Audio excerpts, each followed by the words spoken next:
When designing the laser show, how I decide like where I want to put a green beam and when I want to put a blue line. This is important fact about the feeling, how me as a designer I feel that the dynamics of the music is requiring which effect. With Jean-Michel Jarre, I have to say that what I like on him, that he knows very well how the laser technology is working, and he have the sense of feeling how the laser could create the ambience, how slow could be, how fast it could be.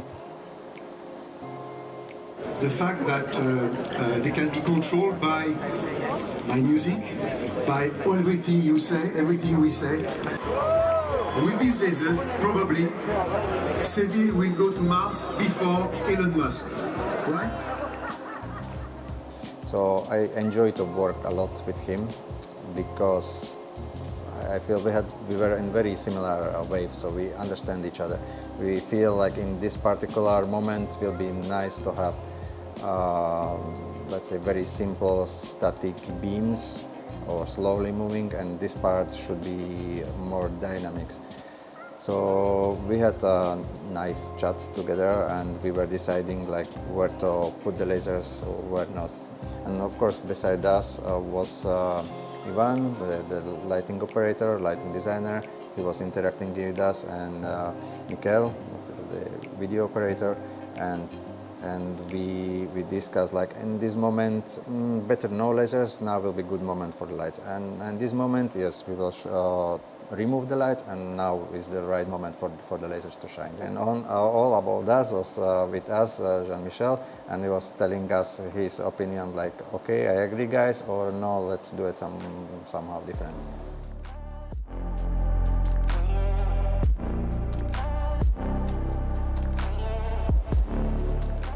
At the beginning was the technical discussion, like with which kind of gear we could use and how we could make the scene looking good, not let's say just standard looking lasers so that we place one next to each other and we shoot them straight, but to create some different looking, so some geometric images and reflections from the mirrors, and for example like video mapping, that the lasers were shooting from front of house to the stage and do mapping. We want to create not, let's say, a standard laser show, but a bit boosted, so to have a nice elements.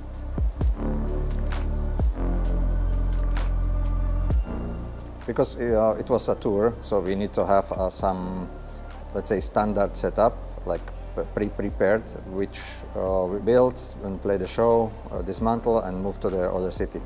There was no time to do adjustments and fine-tunings on the spot, because it was very short time.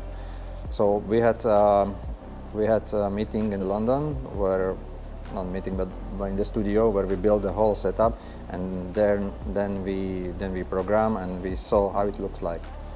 And then as we move from the city to the city, after each show we had a meeting where we said like, okay, this was looking good, this was not looking good, and we could a little bit fine-tune it.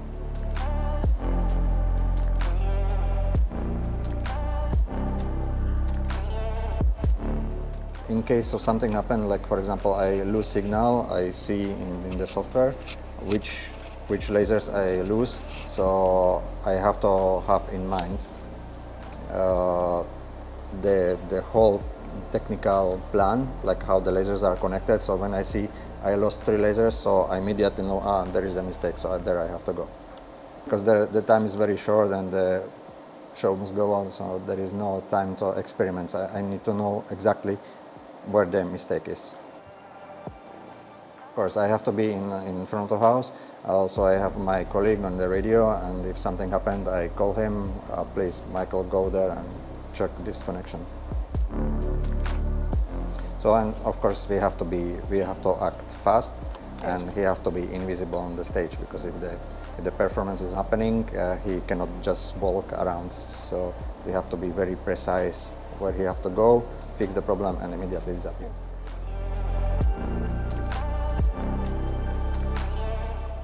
About the Jean-Michel Jarre tour, we had 3 types of lasers. That is, one device was Atom series, and what I like the most is the motoric dichros that I could operate from the software. Because after the transportation, the laser shake when we installing, so the laser move, and the temperature difference when in some country is I don't know, of reaching 40 degrees, and then we go to another country where it's 20 degrees, so the material is working inside. So of course the beam alignment, it is great. Still there are some minor details that could happen during these factors.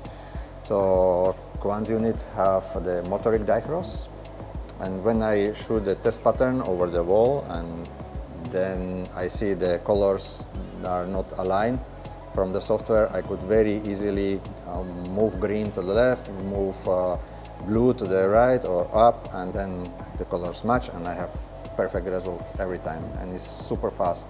I don't have to open every unit and to do the alignment. And then I had ClubMax 40, which it's a little bit lighter device that I use on the towers on top, because it have a smaller profile and is lighter or easier to put on the top of the truss.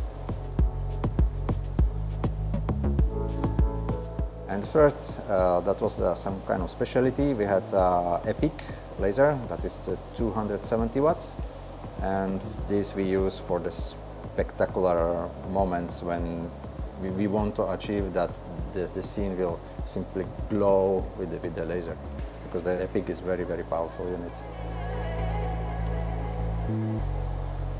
The Plaza de España is very, very large square. It was like a U shape, and from one point to another point was, if I could remember, almost 400 meters. So to give the immersive feeling, we had an extra setup to put the lasers from a side, so the audience could feel that the lasers are coming from many directions, and to create the ceiling, the roof about the people. Beside the extra lasers, we had the KVANT Prestige moving head, which boosts immersive feeling. The scene is very, very wide. It's not just on the stage, but it's very, very wide. The benefit of the moving heads is that they are very powerful. So more distance you gain from the audience, the better they look. The Sevilla have a very nice square, which was asking for this type of equipment.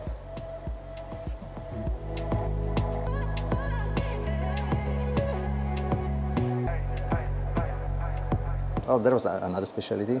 We had architect lasers there. That is basically one single beam, but very thick one, big one, and pointing straight to the sky. And from the designing part, I was capturing the sound from what he was playing on the stage. So I get the sound from the audio console and link with the laser. So the magic was, as he was playing, the laser interact and modulates with his music. And of course, the microphones that was capturing the reaction of the audience. So let's say if they shout, "Hey, Jean-Michel, Jean-Michel," so it was interacting. So basically, the whole show was transmitted to the space.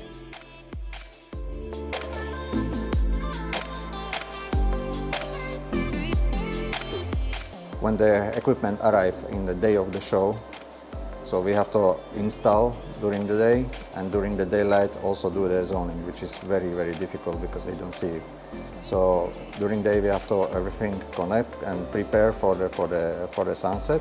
Of course, at night the concert immediately starts. So during the sunset there is a specific time when it's still daylight, but the sun is already enough low so we could see where we are shooting the lasers.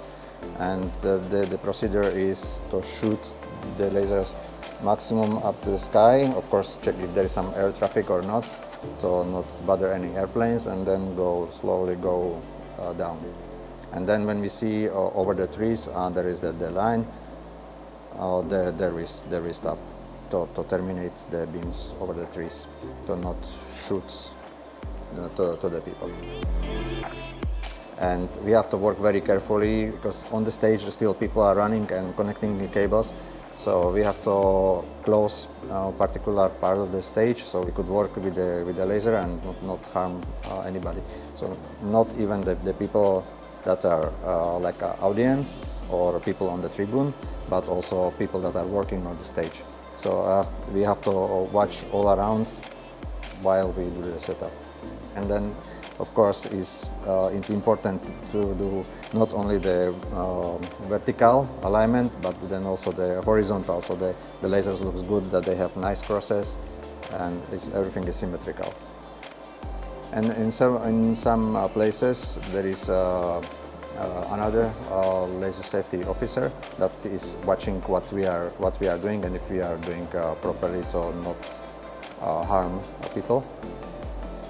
Because as I said, during the daylight it's difficult to see where actually the laser is shooting. So he's like supervising and checking if we are doing everything right. And we did.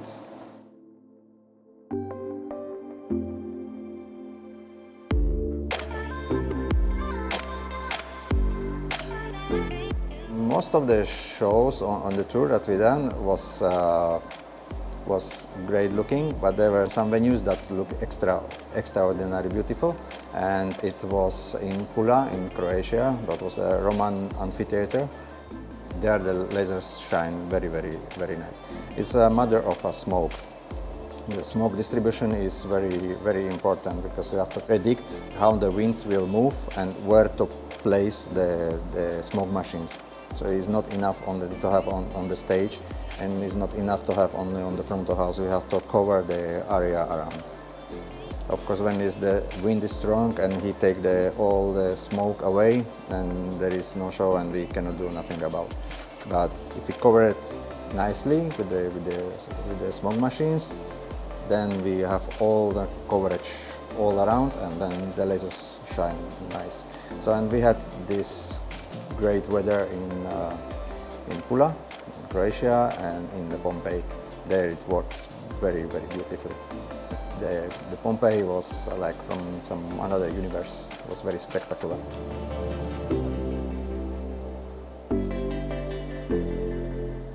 Yeah, well, because of course the laser have a spark that the moving heads cannot do. The moving heads are not enough fast. Even if there is a huge amount, they deliver beautiful effects, but still they are not enough fast as the lasers. The lasers is shining. The intensity, the brightness of the laser is much, much higher than no only other device could do. And this is for the beam show. And then the other things is that, for example, if you want to do laser mapping or track some video, this moving heads cannot do. You could use a laser for the graphics to display some images. This moving head cannot do. So the lasers have quite wide range of use. If he's speaking about the entertainment lasers, it's all about the creativity. Of course, there is many nice applications that could be done with the art. For example, with Ashut that we cooperate, that we did a nice tracking of his sculpture. The lasers could be done to track the video. It's very nice even for the corporate shows. There is a lot of interactive applications that, for example, with the Kinect, could track the body of the performance and be transmitted through the beams. So, for example, if somebody is dancing, the laser could reproduce his dance. So the lasers definitely have some spark that all the laser is love. It's yeah, it's nice work and enjoyable. Yes, of course, the person have to have in mind the danger that the laser carrying and have to work carefully. But if everything is done properly, then the results, nothing else could compete.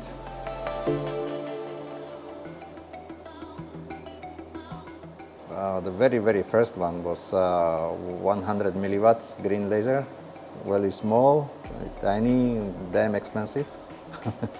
And the next one I bought 1 watt laser, and that time people was were very happy, because nobody saw this type of lights before, and especially the color one. So couple of years ago I bought the first air-cooled laser from KVANT, which was 1.2 watt, and was amazing to watch the output it had. But of course these days 1 watt means nothing. Now the audience is hungry for really powerful lasers. So these days 20 watts is, I will say, is very minimum, and is going up to 40 watt, I will say, is now these days average 30-40 watt.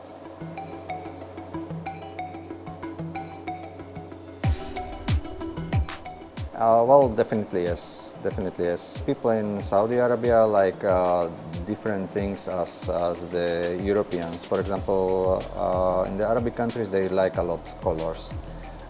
From what I see, the people more in Europe like more straight colors, not so colorful, more monochromatic. So maximum 2 colors combined. In the Arabic countries is more multicolor, so I will say.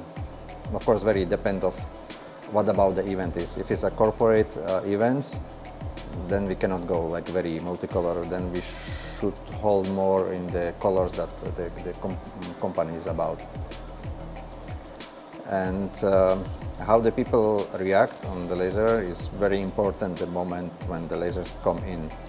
Of course, when it's, let's say, a party, and just in the middle of the set, I come in with the lasers.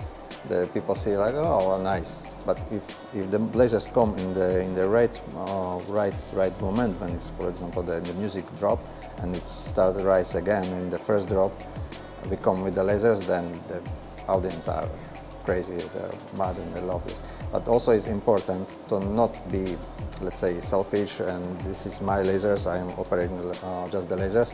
We need to speak with the lighting operator, lighting designer and the video operator, so that we do this nice transition. So in the moment that I bring the lasers, so they have to dim the light or cut the light and the video and just leave the space for the lasers. But also opposite, I cannot throw the lasers just constantly because I need to give a space also to them to shine. I recommend, like, for very beginner who don't have experience in this field, not directly jump like I buy a laser and I will start to do a shows. It's very good to have at least some experience on the stage, to join some company that already working in the AV, because then the person could get some practice, like how to handle the equipment, how the time importance, how to roll the cables, how to calculate the power, how many units I could link. All these things is good practice to jump or to move further, because then as an operator is responsible to run the show smoothly, to deliver what the client is paying for. So he have to think in advance, not only to put the lasers and do some blinky, but also have to predict the situations, what could happen, and immediately give our orders to solve. So then I would like to say about this was for the people that have, let's say, zero experience, that they want to start at the beginning. There is many companies. There are audiovisual companies that have lights, sounds, but for the people who want to work specifically with the lasers, it's a good practice to join a laser show company, because then they get attached. Of course, at the beginning it's hard work, because to need to carry the heavy cases, the units, run the power. But if the person want to be a laser show designer, he needs to know how the unit is technically working, what are the limits of the unit. So when he will design in the future some show, so he know how to work with the device. So if he could place it just like this, or he could put a 90 degree, or could be upside down, or pointing up, pointing down. So how is the scanner speed, how the mirrors inside are working, how to do the alignments and all these things. So it's good practice to join the company at the beginning and get some experience.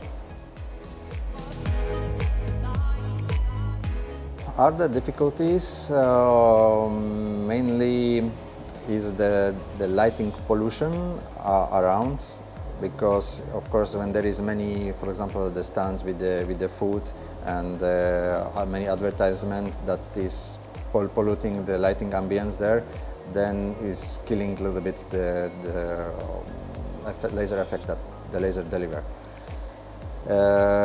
Another very common difficulties is with the video cameras.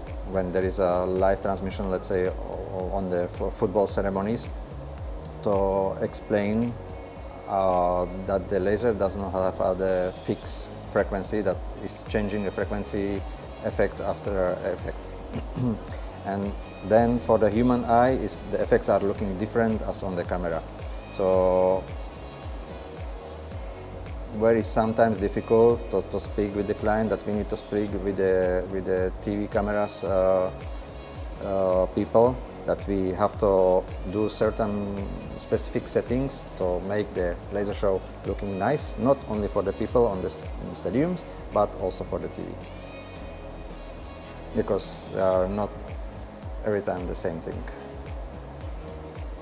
And then also when I designing the effects and creating them, I have to keep in mind that this event will be recorded, and I have to think which effects I have to use, how many points I have to use, where is the limits. So even they don't have the proper setting, that the laser will still looks good on the cameras.